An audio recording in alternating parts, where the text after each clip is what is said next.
We've all seen the image of the laughing Buddha. He was actually a real Zen monk who lived in China about 1,000 years ago. And he was famous for being very jovial. And he would wander from place to place. And he carried with him a big sack carrying all kinds of goodies in it. He would stop on the wayside and all the children would come running to him and he'd give from his sack something nice, some little gift, something or the other to all the kids, and they would love it. In a way, he created these kind of playway kindergarten schools wherever he went. And he would tell stories and he would laugh with the kids and he would roll in the mud with them. And there was a Zen scholar who saw this behavior and said, what kind of behavior is this? This is not the way monks are supposed to behave. He's wearing his clothes so loose they'll drop off any time. He's carrying this big fat bag. What kind of behavior is this? He's most un-monk-like. So this scholar said, people like him are spoiling the true teachings. He decided to confront him.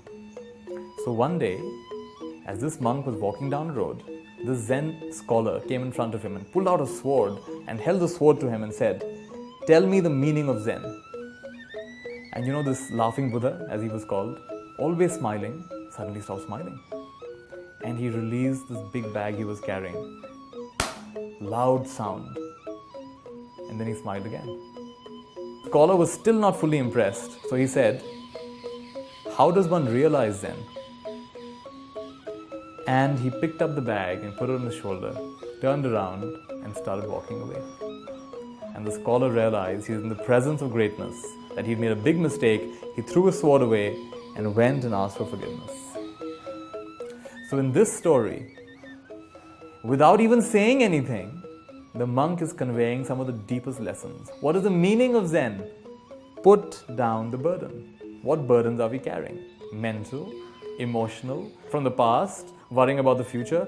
If we have picked up those burdens, we can also spontaneously put them down. Right now, put them down. And once you learn to put it down, you can re-engage, this time not being caught up.